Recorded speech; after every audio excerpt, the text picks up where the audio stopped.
ba'zi bir holatlarda insonga nazar tegib qolish, hasad tegib qolish holatlari bo'ladi. Ba'zida 10 soat uxlasam ham Aha. uxlab turgandan keyin xuddi uxlamagandek charchoq, lanjlik, boshda og'riq bo'ladi-da.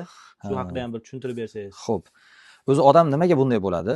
Bir xilga odam misol charchaysiz-ku, charchagan paytingizda 2 soat bo'lsa ham shunday dam olsangiz, turganingizdan keyin hali haqiqiy dam olganingizda hali trezev deydi-yu ruschasiga. Shunaqa bo'lib uyg'onishingiz kerak-da o'zi. Lekin ba'zi holatlarda inson dam oladi, 10 soatlab uxlasa ham turgandan keyin dam olganini bilmaydi.